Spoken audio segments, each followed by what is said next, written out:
कल सरकार के साथ 9वें दौर की बातचीत से पहले आंदोलनकारी किसान आज दिल्ली और आसपास के इलाकों में अपनी ताकत दिखाएंगे। 11 बजे 4 जगहों पर एक साथ ट्रैक्टर रैलियां निकाली जाएंगी। सरकार के साथ बातचीत से पहले किसानों की ट्रैक्टर रैली कई मायनों में अहम मानी जा रही है। इस बीच आपको ये तस्वीरें भी हम दिखा रहे हैं। आंदोलन का है 42वां दिन और ट्रैक्टर रैली के लिए तैयार हैं किसान। बातचीत से ठीक एक दिन पहले हो रही है ट्रैक्टर रैली। क्यों अहम है? क्योंकि इसे एक तरह के दबाव पॉलिटिक्स के तौर पर एक तरह से इस नजरिए से देखा जा सकता है कि ये शक्ति प्रदर्शन है। हालांकि अब तक जो भी बातचीत हुई है उसमें कोई नतीजा नहीं निकल पाया। से ट्रैक्टर तक, जी हाँ, ये ट्रैक्टर रैली है, किसानों की खास ट्रैक्टर रैली गाजीपुर बॉर्डर पर। आपको दिखाएंगे कि किस तरीके से जो ट्रैक्टरों का जत्था है वो निकल पड़ा है गाजीपुर बॉर्डर से पलवल की तरफ, यानी केएमपी हाईवे की तरफ बढ़ा है। तमाम जो झंडे लगाए गए हैं, तिरंगा झंडा लगाया गया है, किसानों के पोस्टर अपने पास लगाए गए हैं। विक साहब है, किसान नेता है, कहाँ की तैयारी है, किस तरीके से आप कहाँ पर कौन सा रूट लेंगे? ये आज गाजीपुर से हम डासना होकर पलवल की ओर जो है हमारा रिहर्सल परेड है किसानों का, और शाहजहांपुर बॉर्डर से पलवल की ओर कूच करेंगे। एक जगह कहीं ना कहीं सेंटर पॉइंट पर लोग किसान मिलेंगे। इसी तरह टिकरी बॉर्डर से और सिंगू बॉर्डर से भी एक दूसरे की ओर बढ़ेंगे ट्रैक्टर। ये संयुक्त मोर्चे का कार्यक्रम है और रिहर्सल परेड है। ये दिल्ली में ही नहीं, पूरे देश के जिला मुख्यालयों पर आज किसान रिहर्सल परेड कर रहा है। हम क्या झंडा भी दिखाएंगे कि ये जो झंडा है ये खास तौर पर बनाया गया है, काले कानून वापस लो, किसान एकता मोर्चा गाजीपुर। इस तरीके के जो झंडे लगेंगे, तिरंगा झंडा रहेगा, किसानों का अपना झंडा है, ये सारी चीजें हैं। तो कल बातचीत है आप लोगों की फिर से सरकार से, और आज इस तरीके का, इससे क्या मैसेज आप देना चाहते हैं? नहीं, सरकार से 8 दौर की वार्ता में लगभग 70 घंटे से ज्यादा की मैराथन दौड़ हो गई, उसमें नतीजा 0 है। तो सरकार, हमारा जो कार्यक्रम है लगातार 26 तारीख तक के कार्यक्रम संयुक्त मोर्चे ने घोषित कर दिए, उसी का हिस्सा है आज का ये कार्यक्रम। 6 तारीख को होना था, मौसम खराब होने की वजह से उसे एक्सटेंड करते हुए 7 तारीख आज कार्यक्रम हो रहा है। और ये पखवाड़ा पूरा 6 तारीख से लेकर 20 तारीख तक जगह पूरे देश के अंदर जन जागरण और आंदोलन जो है होंगे, और उससे देश के ट्रैक्टर आज आप निकाल करके ले जा रहे हैं। लगभग हजारों ट्रैक्टर गाजीपुर से आज निकल रहा है। ये एक नमूना मात्र है, ये तो ट्रेलर है एक। इसके बाद 26 तारीख को लाखों ट्रैक्टर दिल्ली के अंदर होगा। ये इतिहास में पहली बार होगा कि 26 जनवरी को देश का किसान 26 जनवरी में परेड में शामिल होने इतनी बड़ी संख्या में आएगा। और आज इसी मुद्दे पर चर्चा करने के लिए हमारे साथ खास मेहमान जुड़ गए हैं। बीजेपी से हमारे साथ ओम प्रकाश धनखड़ जी आ गए हैं। आप बीजेपी के प्रदेश अध्यक्ष भी हैं और हरियाणा के पूर्व कृषि मंत्री रह चुके हैं। हमारे साथ डॉक्टर वीरपाल सिंह, कृषि एक्सपर्ट हैं, वो भी जुड़ेंगे। मास्टर शिवराज सिंह हमारे साथ हैं, आप अध्यक्ष हैं भारतीय किसान यूनियन लोकशक्ति के, और वीरेंद्र गर्ग हमारे साथ मौजूद हैं, आप किसान नेता हैं। सबसे पहले मास्टर शिवराज जी, आपके साथ में शुरुआत करना चाहूंगी। देखिए, चौधरी चरण सिंह तो ये कहते थे कि किसान इस देश का मालिक है, लेकिन अपनी ताकत भूल बैठा है। और आज हम देख रहे हैं कि सरकार से कल बातचीत से ठीक पहले ट्रैक्टर रैली निकाली जा रही है। तो आप कहीं ना कहीं सरकार को अपनी ताकत का एहसास कराना चाहते हैं इस रैली के जरिए। ताकत का एहसास ही नहीं हुआ सरकार को। 42 दिन हो गए, हमारे 60 किसान भाई शहीद हो गए, अभी ताकत का एहसास नहीं हुआ। इतनी 0 डिग्री तक टेम्परेचर पहुंच गया, बारिश और ओले तक पड़ लिए, किसान टस से मस नहीं हुआ, तो सरकार को ताकत का एहसास नहीं हुआ। देश का किसान 42 दिन से शांतिपूर्वक आंदोलन कर रहा है मैडम। नहीं, लेकिन शिवराज जी, अगर बातचीत के टेबल पर मुद्दा है, अगर बातचीत के टेबल पर मुद्दा है, तो फिर ताकत का एहसास ट्रैक्टर रैली के जरिए, कानून की कॉपी जलाने के जरिए अभी कराने की क्यों जरूरत है? ये तो आंदोलन का थोड़ा बहुत हिस्सा है। क्यों कि सरकार वार्ता तो कर रही है, लेकिन पंचों की बात सिरमाते पथनाला वहीं रहेगा। मानना मान, मैं तेरा मेहमान, इस वाली बात चल रही है। मैं ये कह रहा हूं, जब 1894 का भूमि अधिग्रहण कानून बदल करके कानून 2013 लाया जा सकता है भूमि अधिग्रहण, तो ये तो अभी कल परसों बनाया, ये क्यों नहीं हटाया जा सकता भाई? संविधान में इतने संशोधन होते हैं, तो इसमें संशोधन क्यों नहीं हो सकता? तो संशोधन के लिए तो तैयार है ना सर? सरकार ने नाक का बाल बना लिया है। नहीं शिवराज जी, संशोधन के लिए तो वो तैयार हैं, वो कह रहे हैं कि आप आइए, बात करिए, जहां दिक्कत है उसको हम सुलझाएंगे। जब दिक्कत सारे ही कानून में है, इसमें कोई बात अच्छी है ही नहीं। एक बात अच्छी हो तो मुझे बताओ। ये तो पूरा कानून का कानून ही डंप है एकदम, किसान विरोधी कानून है। इसका जो नाम रखा है कृषि बिल, कृषि अध्यादेश, इसका नाम उद्योग जगत कृषि बिल होना चाहिए था। चलिए मुझे ऑन रिकॉर्ड एक बार फिर बता दीजिए शिवराज जी, क्या आप ये मानते हैं कि इस कानून में कुछ भी अच्छा नहीं है, कुछ भी किसानों के लिए हितकारी नहीं है? नहीं, किसानों के लिए नहीं जी, ये जो हमारा मिडिल क्लास है ना, जो शहरों में रह रहा है, हमारे चाचा ताऊ भैया भतीजे जो नौकरी पेशे पे अपना गुजारा कर रहे हैं, उन सबके लिए भारी पड़ेगा। क्योंकि जो भंडारण की जो छूट की है ना सरमाएदारों को, उद्योगपतियों को, वो किसान से तो बंदा खरीदेंगे। नहीं, लेकिन शिवराज जी देखिए ना, कानून में जो बातें हैं, जो पिछले काफी समय से किसान संगठनों की मांग थी, कृषि सुधारों को लेकर जो मांग थी, वो तो उसमें शामिल है ना। राकेश टिकैत जो प्रदर्शन कर रहे हैं, जब जिस समय अध्यादेश लाया गया था, उन्होंने तारीफ की थी उस समय इसकी, कहा था कि हमारी बरसों पुरानी मांग पूरी हुई है। तारीफ को तो अभी ये भाजपा समर्थक जो अंधभक्त हैं, अब भी तारीफ कर रहे हैं अंधभक्त। तो मेरी बात सुन लो, जो शुरू से मांग रही, अरे टिकैत साहब तो साथ में प्रदर्शन कर रहे हैं ना, वो तो गाजीपुर बॉर्डर पर बैठे हैं अपने जत्थे के साथ। पहले एक मिनट सुन तो लो मेरी बात।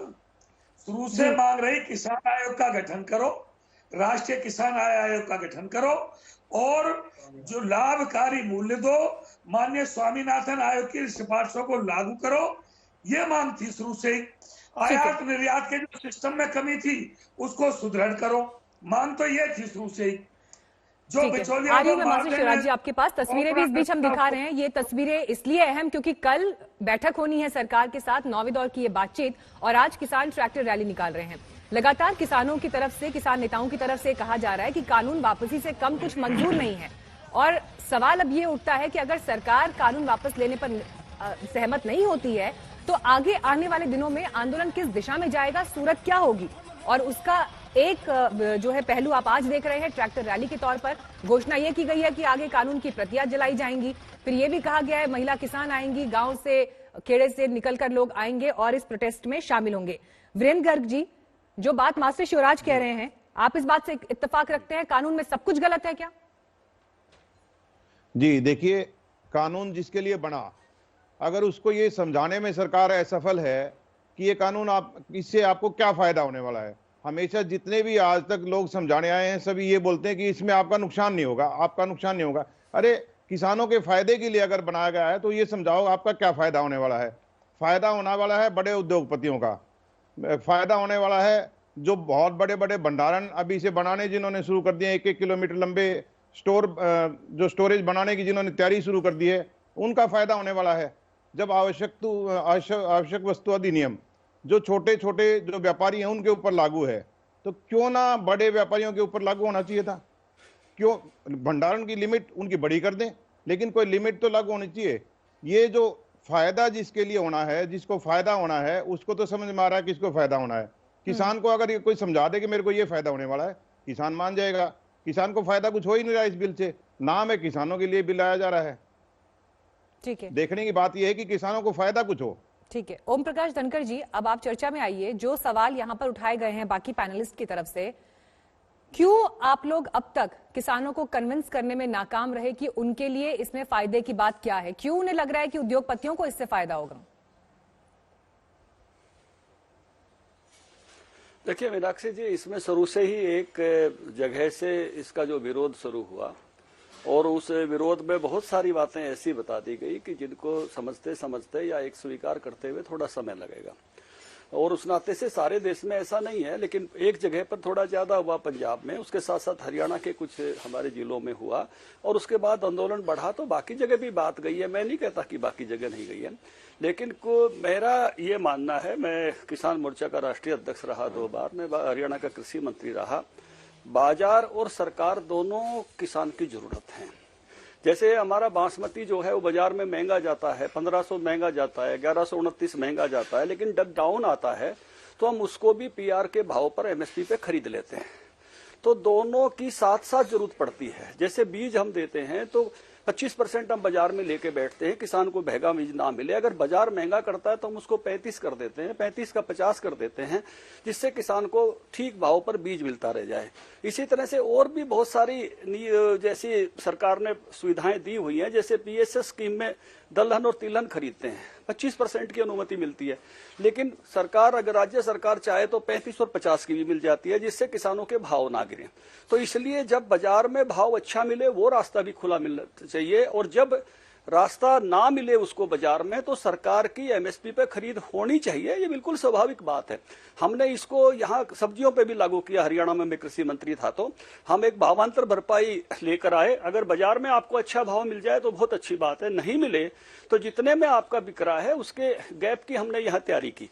तो बाजार भी चाहिए और सरकार भी चाहिए, दोनों का संतुलन चाहिए। धनखड़ जी, अगर किसानों की तरफ से कहा जा रहा है कि एमएसपी को लेकर जो आप लोगों ने आश्वासन दिए, एमएसपी को लेकर जो आप लोगों ने आश्वासन दिए उस पर किसान भरोसा नहीं कर पा रहा। वो ये कह रहा है कि सिर्फ लिखित आश्वासन नहीं चाहिए, आप इसे कानून बनाइए कि अगर ये इंप्लीमेंट नहीं हुआ, जमीन पर फॉलो नहीं हुआ तो उस पर कानूनन सजा का भी प्रावधान होगा। और ये सिर्फ सरकार की तरफ से नहीं, ये प्राइवेट प्लेयर्स के लिए भी इसी तरह से लागू होगा। तो सरकार को इसमें क्या तकलीफ है? मीनाक्षी जी, इसमें आप एक बात समझेंगे व्यवहारिकता की। अभी पंजाब ने इस प्रकार का कानून बनाया है, आपकी जानकारी में है, लेकिन उसमें एक लाइन लिख दी कि जबरन अगर होगा तो सजा होगी। जबरन कौन करेगा? फिर पंजाब ने कानून तो बना दिया, लेकिन उसकी कोई मीनाक्षी जी व्यवस्था नहीं की। व्यवस्था के बिना कानून केवल एक कागज मात्र है, क्योंकि अगर कैप्टन अमरिंदर कोई व्यवस्था करते तो व्यवस्था से ध्यान में आता। क्योंकि जब मैंने उस कानून को देखा और व्यावहारिक स्थिति को देखा, उस कानून की व्यावहारिक स्थिति के बारे में जो कैप्टन अमरिंदर ने बनाया, जो मुझे ध्यान में बात आती है वो आपसे मैं साझा कर रहा हूं। अगर खरीदने की व्यवस्था ही नहीं की और आपने बना दिया कानून तो क्या काम आएगा?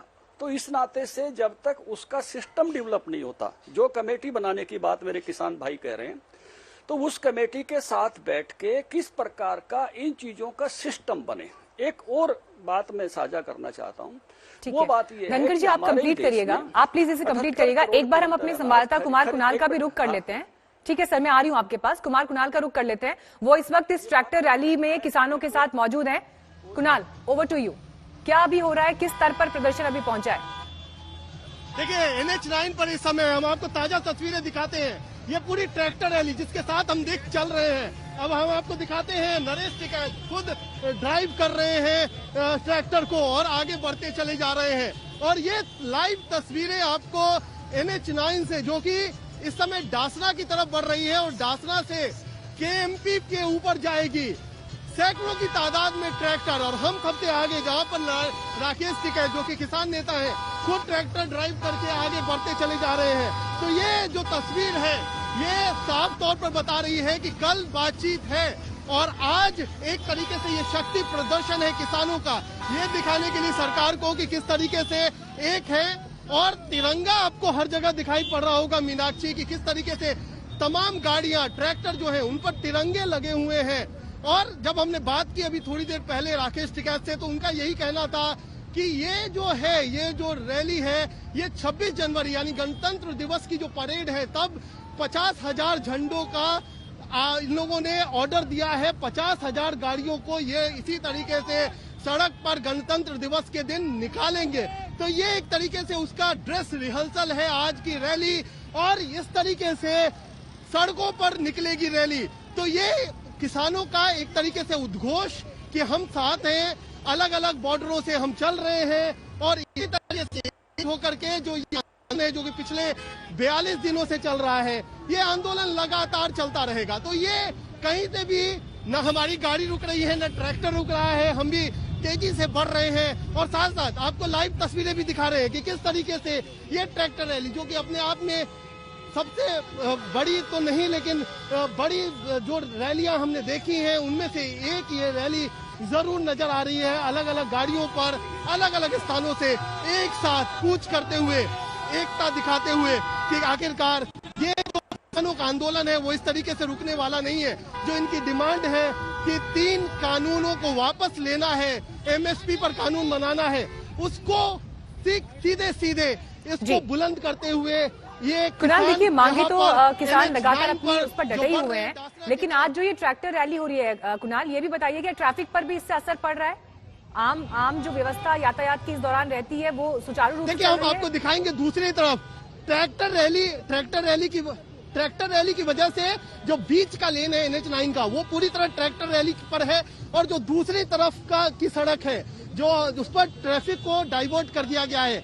मेरी जो बात हुई मीनाक्षी, यहाँ के एसपी सिटी ज्ञानेंद्र कुमार सिंह थे, उनका ये कहना है कि हमने पूरी व्यवस्था कर रखी थी क्योंकि ये ट्रैक्टर रैली पहले से ही इन लोगों ने प्लान की थी, तो उसके बाद हमने ट्रैफिक को पूरी तरह से डाइवर्ट किया है। अलग अलग जगहों पर सैकड़ों की तादाद में जो पुलिस कर्मी हैं वो भी तैनात किए गए हैं ताकि जी, ट्रैफिक आप में एसपी बाधा सिटी का न जिक्र पड़े। कर रहे हैं यहाँ पर लेकिन कुणाल, अभी और जो बातचीत आपने की है वो अपने दर्शकों को सुनवा भी देते हैं, साथ ही आपके पास लौटेंगे इन लाइव तस्वीरों के लिए भी। हम एक बार सुन लेते हैं एसपी सिटी ने ट्रैफिक की व्यवस्था को लेकर क्या बताया। सिंह हमारे साथ है। ज्ञानेंद्र जी, क्या कुछ आपकी तैयारी है प्रशासन की? ये तैयारी पूरी है ट्रैक्टर रैली को लेकर के। जहाँ पे हाईवे पे जहाँ जहाँ कट है हर जगह ड्यूटियां लगाई गई हैं, और जो इनकी रैली निकल रही है उसमें भी जगह जगह ड्यूटियां लगाई हैं, जिससे कि कहीं कोई दिक्कत ना आए। खास तौर पर चूंकि केएमपी एक मुख्य सड़क है जोड़ने की, यहाँ से डासना जाएंगे और डासना से फिर केएमपी पे चलेंगे, तो क्या आज लगता है ट्रैफिक को लेकर के भी कोई अवरोध होगा? किस तरीके की तैयारी उसको लेकर? नहीं, प्रत्येक जगह जैसा जहाँ पे ऐसी कोई संभावना है वहाँ पे डाइवर्जन लगाया गया। और कितने तादाद में, क्या आप लोगों को किसान नेताओं ने बताया कितनी तादाद में ट्रैक्टर यहाँ से जाएंगे और किस तरीके से उनको ले जाने का प्रबंध है? ये 150-200 के बीच में बता रहे हैं ट्रैक्टर जाएगा। तो इनका कार्यक्रम 11 बजे 12 बजे क्या है, आपको क्या सूचित किया गया? क्योंकि अभी से 9 बज रहे हैं ट्रैक्टर सड़कों पर। नहीं, 11 बजे से डासना से है इनका प्रोग्राम, तभी यूपी गेट से लोग जाएंगे डासना से फिर आगे निकलेंगे। तो आगे अगर हम कहें कि अभी तक तो पूरा शांतिपूर्वक रहा है प्रदर्शन भी, आगे आपको आपने यहाँ गाजीपुर पर भी पूरे इंतजाम किए हुए हैं, आगे के लिए जिस तरीके से संख्या बढ़ रही है किसानों की, उसको लेकर के क्या इंतजाम आपके पास? नहीं, आगे भी शांतिपूर्ण ही रहेगा, सारी व्यवस्थाएं हैं, शांतिपूर्ण ही चलेगा आगे भी। डॉक्टर वीरपाल सिंह जी भी आ गए हैं हमारे साथ। वीरपाल सिंह जी, देखिए सवाल तो फिर वही बनता है कि कल जब बातचीत है और उससे पहले जो ये आज का शक्ति प्रदर्शन है, क्या ये एक बेहतर माहौल देगा बातचीत के लिए? पहले तो मैं आपको नमस्कार। देखिए मैडम, ये हेलो जी सर बोलिए, सुन पा रहे हैं सर। हाँ, ये जो शक्ति प्रदर्शन है ये अच्छा माहौल नहीं देगा। अच्छा माहौल देगा टेबल पर बैठकर डिस्कशन करने से, और दोनों तरफ की वार्ता होगी और दोनों तरफ के ही आदमी एक दूसरे को आगे बढ़ाएंगे, तभी माहौल बनेगा, तभी बात होगी। और ये जो सुलहनामा होगा, माहौल बनेगा, बातचीत बनेगी और आंदोलन खत्म होगा, ये बात के द्वारा ही होगा। जब तक टेबल पर नहीं बैठेंगे तब तक बात नहीं होगी। इसी के साथ मैं आपको एक बात और बताने चाहूंगा, 2008 में भारतीय किसान यूनियन ने एक आंदोलन किया था और ये कहा था कि एपीएमसी में हमारा गला घोट दिया सरकार ने, हमें बिल्कुल भी अपने उत्पाद के उचित दाम नहीं मिल रहे हैं, इसलिए हमें बाहर कारपोरेट सेक्टर को भी अपनी उपज बेचने का मतलब परमिशन या अनुमति दी जाए, या हम बेच सकें, मतलब ऐसा प्रावधान होना चाहिए ताकि हम अपनी उपज को एपीएमसी के बाहर भी बेच सकें। और मैं आपको बताना चाहूंगा, आज ये लोग ये माहौल क्रिएट कर रहे हैं, ये इस तरह अपना प्रदर्शन कर रहे हैं, तो ये तो अच्छी बात बिल्कुल भी नहीं है। यही लोग उधर भी कह रहे हैं, ये इस तरह से इनका अवसरवादिता हुई, उधर भी उनकी उधर भी उनकी। और जबकि मैं आपको बताना चाहूंगा, ये जो 3 कानून है, ये मैं यदि एपीएमसी के, आप ये मानिए एपीएमसी के अंदर कोई भी उत्पाद समझ करो एमएसपी भी बिक रहा है और आपने परमिशन दे दी कि बाहर भी बेच सकते हैं आप, तो जो समझ करो एपीएमसी के अंदर एमएसपी भी बिक रहा है और बाहर उससे 100-200 रुपए फालतू बिक रहा है, तो इसका मतलब किसान बाहर बेचेगा, और जब किसान बाहर बेचेगा तो एपीएमसी के अंदर भी उसका रेट बढ़ेगा। तो हम लगातार बने हुए इस वक्त की बड़ी खबर पर, किसान आंदोलन से जुड़ी हुई 43वां दिन आंदोलन का, लेकिन इस बीच आज ट्रैक्टर मार्च निकाल रहे हैं किसान, और हमारे संवाददाता ये बता रहे हैं कि ये तो अभी आप एक तरह का रिहर्सल समझिए, क्योंकि किसानों का ये कहना है कि अगर सरकार मांगे नहीं सुनती है तो गणतंत्र दिवस के दिन एक तरफ देश जब गणतंत्र दिवस मना रहा होगा, गणतंत्र दिवस की जो परेड निकलती है उसके साथ साथ निकलेगी किसानों के आंदोलन की ये परेड। और 4 जगहों पर आज किसानों का ये ट्रैक्टर मार्च है। गाजीपुर से सैकड़ों ट्रैक्टर किसान सैकड़ों ट्रैक्टर्स पर किसान कूच कर चुके हैं और बाकी जगहों से भी निकलने का सिलसिला जारी है। हमारे संवाददाता कुमार कुणाल फॉलो कर रहे हैं इस काफिले को। कुमार, क्या तस्वीर आप अभी वहां पर देख रहे हैं, कितना समर्थन मिल रहा है और क्या परिस्थितियां सड़क पर इस वक्त दिखाई दे रही हैं? देखिए, हम सीधी तस्वीरें आपको दिखा रहे हैं गाजीपुर से। ये कूच कर चुकी है जो ट्रैक्टर रैली है, वो डासना की तरफ जा रही है, केएमपी एक्सप्रेसवे की तरफ वहां पर जाएगी, जिसको वेस्टर्न और ईस्टर्न पेरिफेरल हाईवे भी कहा जाता है। तिरंगे झंडे के साथ जो सैकड़ों तादाद में नारे लगाते हुए यहाँ पर किसान हमारे साथ लगातार चलते चले जा रहे हैं।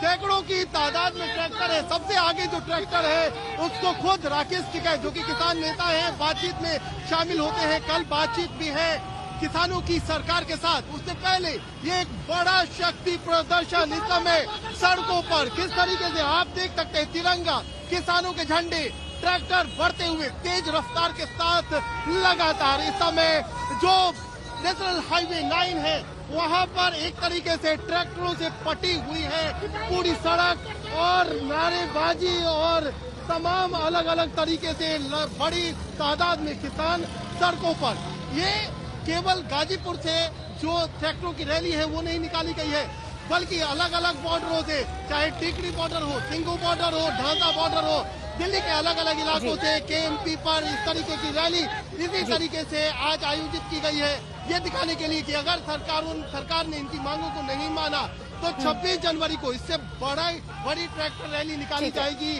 तिरंगे झंडे के साथ। आपके पास हमारे साथ बाकी मेहमान भी इस वक्त मौजूद है। ओम प्रकाश धनखड़ जी, देखिए ये तस्वीर हमने अभी दिखाई, साफ तौर पर किसान कह रहे हैं कि ये तो सिर्फ अभी एक झलक है, रिहर्सल है। गणतंत्र दिवस के दिन तस्वीर और बड़ी होगी और देश के सुप्रीम कोर्ट तक गूंज पहुंची है। सुप्रीम कोर्ट कह रहा है कि 11 जनवरी को सारे मामलों की सुनवाई करेंगे और सीजेआई कह रहे हैं कि प्रदर्शन को लेकर, विरोध को लेकर अभी तक कोई हल नहीं निकाल पाई है सरकार, चिंतित हैं।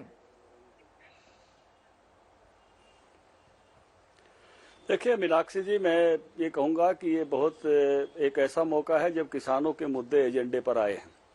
सभी नेशनल चैनल्स भी किसानों के मुद्दे को आज दिखा रहे हैं और इस नाते से बहुत सारे सुधारों की बात हो रही है, एमएसपी पे खरीद की बात हो रही है और बाकी भी कृषि सुधारों की बात हो रही है। तो मैं आपसे के माध्यम से ये बात कहना चाहूंगा, ये बात पहुंचाना चाहूंगा, क्योंकि मुझे आवाज नहीं आ रही, अगर मेरी आवाज आप तक पहुंच रही है तो सुन पा रहे हैं आपको, बोलिए। इस समय में जो सुधारों की बात हो रही है वो बहुत अच्छी बात है और एमएसपी में भी किसान एक उम्मीद करता है उसको मिले, उसकी योजना सरकार करने के लिए कमेटी बनाकर जो अभी तक व्यवस्था चल रही है 78 करोड़ क्विंटल खरीद की, वो तो चली रही है। 10 राज्यों से गेहूं खरीदा जाता है, 23 राज्यों से चावल खरीदा जाता है, लेकिन बाकी आगे भी खरीद की बातें और बेहतर कैसे हो, इस पे भी सरकार बात कर रही है। मैं इसमें से जो मुख्य बात है ये कहना चाहता हूं कि आंदोलन की सफलता मुद्दे सफल होने में है, इसलिए जो सुधारों की बात आ रही है, अगर किसानों को वो सुधार मिलते हैं तो आंदोलन सफल है और सरकार इनको मानने को तैयार है, तो किसान संगठनों की विजय हो रही है। देखिए 8 दौर की बातचीत हो चुकी है, 8 दौर में बात नहीं बन पाई है और अब जो सबसे मुख्य मुद्दा जो कानून वापसी का है, नहीं धनखड़ जी सुनिए, तो सवाल ये है कि क्या अब इसका हल सुप्रीम कोर्ट से ही निकलेगा, क्योंकि ना तो सरकार मान रही है ना किसान सुन रहे हैं, सुप्रीम कोर्ट से हल निकलेगा क्या? नहीं, सरकार तो मीनाक्षी जी, सरकार तो मान रही है। सरकार ने चिट्ठी में बता दिया है, सरकार ने लिखित में बता दिया है, जितने भी मुद्दे उठाए थे 3 कानूनों में उनके संशोधन की बात जो है वो सरकार ने स्वीकार करके अपनी चिट्ठी भेज दी है। एमएसपी पे भी सरकार कह रही है कि भाई हम लिखित में देने को तैयार हैं, उससे आगे भी कह रही है कि आगे बेहतर व्यवस्थाओं के लिए कोई कमेटी बनानी है तो उसके लिए बनाइए। अब किसानों को भी आग्रह बहुत अच्छी बात है, सत्याग्रह और भी अच्छी बात है, लेकिन कहीं ना कहीं दुराग्रह से लौटना पड़ेगा कि हम केवल एक बात पर अड़कर, यही सवाल मैं आपके पास भी लेकर आ रही हूँ। आदर्श स्थिति तो ये होती है कि देश की चुनी हुई सरकार और संसद जो फैसला ले वही देश पर लागू होना चाहिए, लेकिन जो परिस्थितियां जमीन पर बन गई हैं, किसानों का जो असंतोष है वो क्या अब सुप्रीम कोर्ट से तय होगा? किसान भी क्या तभी मानेंगे अगर सुप्रीम कोर्ट फैसला देगा? सुप्रीम कोर्ट के लिए भी मैं बताता हूं, भारतीय किसान लोक शक्ति ने अपने 2 वकील सुप्रीम कोर्ट में भी भेज दिए हैं जो इस 11 तारीख की सुनवाई में खड़े होंगे। वरिष्ठ वकील एपी सिंह और डॉक्टर सूरज सिंह भारतीय किसान यूनियन लोक शक्ति की तरफ से अपनी वकालत करेंगे, क्योंकि अभी तक सुप्रीम कोर्ट में किसानों का कोई वकील नहीं था, एक तरफा सुनवाई चल रही थी वहां। तो अब क्या भारतीय किसान लोक शक्ति ने अपने दो वकील, सीनियर वकील खड़े किए हैं, जिसमें एपी सिंह और डॉक्टर सूरज सिंह रहेंगे। रही एमएसपी के मूल्यों की बात मैडम, जब सरकार अपने देश की फसल खरीदी नहीं जाती, मक्का इनसे खरीदी नहीं गई और बाहर से मक्का इन्होंने आयात कर ली, दाल इनसे खरीदी नहीं जाती, बाहर से ये दाल मंगा लेते हैं, गन्ना अपना खरीदा नहीं जाता, बाहर से ये चीनी मंगा लेते हैं। जब तक आयात लेकिन सरकार तो रिकॉर्ड खरीद के आंकड़े दे रही है, बड़े मंत्री नेता सब जो है रिकॉर्ड खरीद के आंकड़े दे रहे हैं, वो आंकड़े झूठे हैं क्या? अच्छा ये बताओ, जो बात मैं कह रहा हूँ मैडम मीनाक्षी जी, जो बात मैं कह रहा हूँ मीनाक्षी जी, क्या मक्का और दलहन और चीनी इन्होंने विदेशों से आयात की है, क्या आपको जानकारी नहीं है इस विषय में? मक्का इसी वर्ष इन्होंने अभी मंगाई है विदेश से, अपनी मक्का खरीदी नहीं गई, किसानों के घर में भरी पड़ी है, किसी ने बेची है तो 800 रुपया क्विंटल बेची है, 8 रुपया किलो। तो ये बाहर से मक्का क्यों मंगाई गई? पिछले वर्ष दाल मंगा ली इन्होंने, उससे पहले चीनी मंगा ली इन्होंने। क्या देश के किसानों को फांसी लगाना चाहते हैं? ये बताओ मुझे, कैसे मिलेगा हमें एमएसपी जब बाहर से जिस फसल को हम पैदा कर रहे हैं उसी का आयात कर रहे हैं? ठीक है वीरपाल सिंह जी, एमएसपी को लेकर जो चिंताएं किसानों के मन में है, देखिए ये कोई आज की परेशानी नहीं है। अगर बीते 70 सालों के इतिहास को उठा के देख लिया जाए तो ये तो लगातार समस्या चली रही है और उसका फायदा कितने कम किसानों को मिलता है ये आंकड़े मौजूद हैं, सरकार के आंकड़े हैं। सवाल यह है कि सरकार को एमएसपी को कानूनी दर्जा देने में कहां तकलीफ है? देखो मैं आपको बताऊंगा, सरकार ने 23 फसलों की एमएसपी घोषित की है और यदि लगभग 23 की 23 फसलों को सरकार खरीदने लगे तो उसकी कीमत पता 17 लाख करोड़ होगी। और भारत सरकार का जो यूनियन बजट है वार्षिक, वो 50% इसी में चला जाएगा, इसी एमएसपी की खरीद में, 23 फसलों की खरीद में ही। और ये बताइए बाकी रोड कहां से बनेंगे, सेना के लिए टैंक कहां से आएंगे, सेना के लिए हेलीकॉप्टर कहां से आएंगे? एमएसपी का जिक्र सिर्फ सरकार के लिए नहीं हो रहा, प्राइवेट प्लेयर भी अगर बाजार खोला जा रहा है उनके लिहाज से भी बोला जा रहा है कि एमएसपी उनके लिए भी अनिवार्य होनी चाहिए।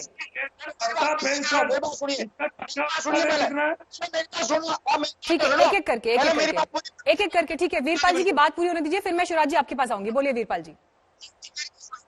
देखो यदि एपीएमसी भी चालू रहेगी और बाहर भी चालू रहेगा, और मैंने पहले भी कह चुका मैं भी कि यदि एपीएमसी में एमएसपी में कोई चीज बिक्री है और बाहर एपीएमसी से बाहर वो एमएसपी से ज्यादा बिक्री है, तो इसका मतलब किसान क्यों जाएगा एपीएमसी में? किसान बाहर बेचेगा। और जब एपीएमसी को मजबूर हो गए अपने रेट बढ़ाने पड़ेंगे, जब रेट कंपटीशन होगा तो इसका मतलब किसान को ज्यादा पैसे मिलेंगे। क्या सीखने की जरूरत है? जवाब दीजिए शिवराज जी।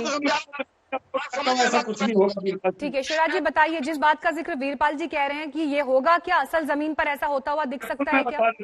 और मैं प्रमाण से बता देता हूँ। सुनो, पहले तो इन्होंने जो बजट, ठीक है वीरपाल जी आप सुन लीजिए, आपने अपना पॉइंट रखा, प्लीज सुन लीजिए, दोनों पक्षों की बात आनी जरूरी है। बोलिए शिवराज जी, बोलिए।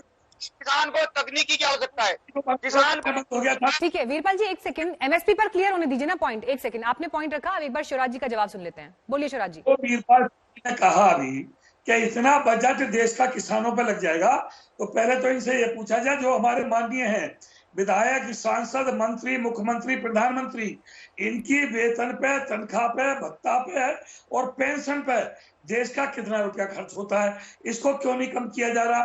दूसरी बात, कानून को बने हुए 6 महीना हो गए, कौन सा खरीदार आया हमारे बीच में? यहाँ तक कि खट्टर सरकार ने यूपी का माल अंदर नहीं जाने दिया, हरियाणा में, मध्य प्रदेश में शिवराज चौहान ने नहीं बिकने दिया बाहर का माल। हमारी मक्का, धान, बाजरा, दलहन सारे। ठीक है, एक सेकंड में आप सभी को रोक रही हूँ क्योंकि इस बीच हमारे पास एक और अहम खबर आ रही है पश्चिम बंगाल से। आपको बता दें इस वक्त सौरभ गांगुली अस्पताल से उन्हें डिस्चार्ज कर दिया गया है। आइए सुन लेते हैं क्या कह रहे हैं। সবাইকে ডক্টর সরোজ মন্ডল থেকে শুরু করে সপ্তর্ষি, ডক্টর পান্ডা, রূপালী ম্যাম, নার্সেস, ডক্টর আফতাব খান যিনি আমাদের সাথে আজকে নেই, ডক্টর দেবী শেঠি, আমাকে এত যত্ন করার জন্য অনেক অনেক ধন্যবাদ। we say that we come to hospitals to get life back. That really has been that. And I'm absolutely fine. Hopefully I'll be ready to fly soon. Thank you.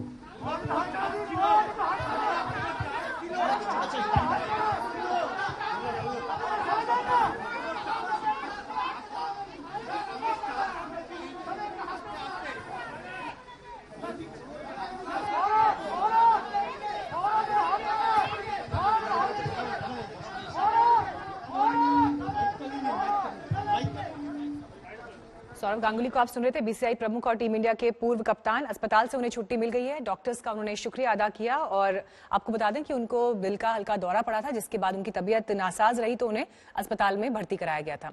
लौटते अपनी चर्चा पर, किसान आंदोलन को लेकर बात हो रही है क्योंकि ट्रैक्टर रैली आज किसान निकाल रहे हैं और कल होनी है सरकार के साथ बातचीत। शिवराज जी, बात कंप्लीट करिए। मैं ये कह रहा था 6 महीना हो गए कानून को बने हुए, जून में आ गया था कानून, और अब तक वो जो खरीदार थे, जो हमारी मक्का, बाजरा, धान सब 800-1100 में बिक रहे थे, तो क्यों नहीं आए वो खरीदने भाई? क्यों नहीं? फिर दूसरा, जब ये कह दिया कानून तो पहले से बना हुआ है कि देश का किसान कहीं भी अपना माल बेच सकता है, देश के किसान पे कहीं रोक टोक नहीं थी पहले से ही। तो खट्टर सरकार ने कानून बनने के बावजूद भी, जो नया कानून आया है उसके बाद माल पर रोक लगा दी। मध्य प्रदेश में शिवराज चौहान ने लगा दी, और अभी मध्य प्रदेश में कई करोड़ का माल बाहर के व्यापारी खरीद के चेक दे गए और बाउंस हो गए। अब वो किसान ढूंढते ढूंढ रहे हैं हमारा व्यापारी कहाँ छुप गया, हमारा। ठीक है, मैं गर्ग जी के पास जाऊंगी, पहले उससे पहले आप वीरपाल जी जवाब दे दीजिए, फिर मैं गर्ग जी के पास जाऊंगी। हाँ देखो मैडम, 200 कंट्री में से 195 कंट्री में ऐसा नियम है कि किसान अपने उत्पाद को एक जगह नहीं बेचेंगे, मतलब वो कहीं भी बेचे, उनका मतलब ये कहीं भी बेचे। और फिर मैं आपको बताऊंगा, जैसे कि आपको मालूम भी है एमएसपी में कितना एरिया कवर हो रहा है। सिर्फ पंजाब में 95% एरिया कवर हो रहा है, हरियाणा में 70% हो रहा है, और यूपी में 3.6% हो रहा है, वेस्ट बंगाल में 7.3% हो रहा है, उसमें उड़ीसा में 20.6% हो रहा है, और बिहार में 1.7%। तो एरिया तो बिल्कुल भी कवर नहीं हो रहा। इन्हीं लोगों, 2 स्टेट वालों को सिर्फ एमएसपी मिल रही है, बाकी कहाँ जाएंगे? बाकी को तो मिलनी चाहिए। आप ये सोचिए, इनमें भी तो कंपटीशन होगा, ये भी तो लोग डिमांड करेंगे भाई, ये भी तो उसी देश के किसान है, इनको भी एमएसपी चाहिए। आपने अपना पॉइंट रखा। वीरेंद्र जी, एक जो बड़ी दलील लगातार सरकार की तरफ से भी दी जा रही है कि ये जो आंदोलन है वो कुछ राज्यों का स्पेसिफिक है जहां से किसान आए हैं, लेकिन देश भर में ऐसी स्थिति नहीं है। कई किसान संगठन और कई किसान ऐसे भी हैं जिनकी अच्छी खासी संख्या है जो इसे सपोर्ट कर रहे हैं। बताओ भाई, बोलने दे। देखिए मीनाक्षी जी, यही भ्रम पैदा किए जा रहे हैं इस आंदोलन को लेके, क्योंकि सरकार, देखिए अपनी सरकार भी अपने रुख पे अड़ियल है और किसानों ने भी अपना रुख स्पष्ट कर दिया है कि इस कानून से उनका भला नहीं हो रहा है। ये उनको समझ में, या तो ये समझ में सरकार समझाने में कामयाब होती तो इसको कानून को बदनाम करने के लिए बहुत सारी चीजें शुरू में शामिल की गई। SYL की बात करके हरियाणा पंजाब को अलग करने की बात की गई और अनेकों मुद्दे उठाए गए, आपको सब पता ही है। और अभी तो बड़ी बड़ी कंपनियों का बैकअप बताने लगे, कहीं चाइना की बात करने लगे कि चाइना इसके पीछे है। तो देखिए ये सब टैक्स जो है ना चलेंगे नहीं। किसान अच्छे से समझ गया है कि ये कानून जो बना है ये हमारी भलाई में नहीं है। बढ़िया तरीके से कोई नया कानून बन के आए, किसान उसका स्वागत करेंगे, इसमें कोई दो राय नहीं है। देखिए ये किसान, आप इन कुछ बड़े जमींदारों को छोड़ दें, छोटा किसान जो है पूरा परिवार लग के दिन रात मेहनत करता है, जब अपनी फसल उगाता है उसको इतनी तो चिंता है कि मुझे एक फसल की मिनिमम गारंटी मिल जाए, चाहे प्राइवेट खरीदे चाहे सरकारी खरीदे, कोई भी खरीदे। कम से कम जितने भी मैन्युफैक्चरर होते हैं सब अपने फसल का, अपने जो भी उत्पाद है उसका रेट तय करते हैं। किसान की क्या गलती है? किसान ने जब अपना एक उत्पाद किया वो यही तो कह रहा है कि एक रीजनेबल प्राइस सरकार तय कर दे, कोई भी खरीदे, प्राइवेट खरीद ले या सरकारी खरीद ले, वो कम से कम उसको ये रेट मिल जाए। उसकी यही चिंता है कि मेरी मेहनत का पैसा मुझे मिल जाए। इस चिंता को सरकार दूर कर दे, समस्या सारी खत्म हो जाएगी। ठीक है, धनखड़ जी। देखिए मीनाक्षी जी, चिराग सिंह जी बात कह रहे थे कि राजस्थान का बाजरा नहीं खरीदा, हमने हरियाणा सरकार के पैसे से 2150 रुपए में बाजरा खरीदा। राजस्थान सरकार ने नहीं खरीदा, उनको टोकने की बजाय इधर ठोक रहे हैं। हम गन्ने का भाव 350 हरियाणा में दे रहे हैं, 310 कैप्टन अरविंदर दे रहा है, उसको ठोकने की बजाय हमको ठोक रहे हैं।